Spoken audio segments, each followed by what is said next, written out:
La mission, je pense, a été bien préparée. D'abord, dans le cadre de la formation pré-déploiement, nous avons été bien formés par le personnel de l'UNITAR ainsi que ceux de l'école de maintien de la paix Alioune Blondin Beye, une école internationale basée à Bamako. Donc sur plusieurs modules qui portent sur, entre autres, les droits de l'homme, les valeurs fondamentales, les principes fondamentaux.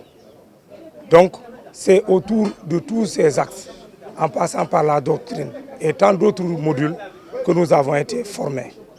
Et avec le professionnalisme caractéristique de la police sénégalaise, nous pensons pouvoir relever tous les défis qui se présenteront à nous en République sœur de Mali, en proie à plusieurs difficultés.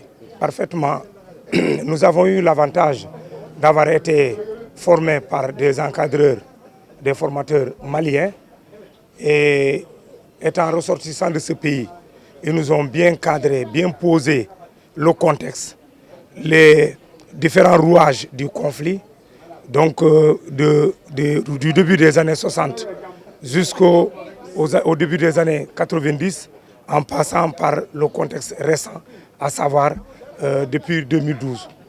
Alors, donc nous sommes très préparés, bien préparés pour faire face aux missions qui sont les nôtres, qui nous attendent en République sœur du Mali, surtout que déjà le professionnalisme de la police sénégalaise est à saluer, a été reconnu et partout salué par tout le monde, par tous les acteurs internationaux onusiens.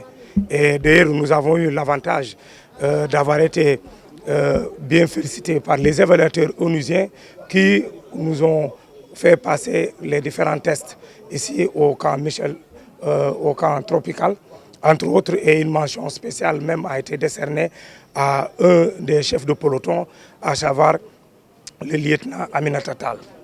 De par sa compétence, sa détermination, son sérieux, véritablement, son professionnalisme a été bien souligné par les évaluateurs. Et c'est un bonus véritablement pour la composante police au niveau international, surtout onusien. C'est une particularité, je pense bien, c'est une grande première.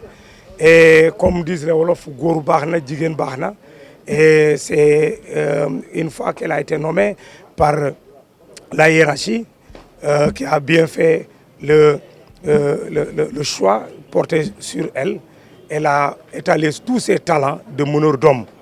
Et véritablement, c'est avec beaucoup de surprises que l'évaluateur béninois s'est écrit en disant « Je ne savais pas que véritablement une dame pouvait arriver à de tels résultats ». Et c'est au-delà même de ce qu'il a l'habitude de voir sur différents lieux d'évaluation à travers le monde. C'est tout le privilège pour la qualité de la formation au niveau de l'académie de police, mais aussi des formations sectorielles, notamment au GMI, où nous nous trouvons aujourd'hui à l'état-major.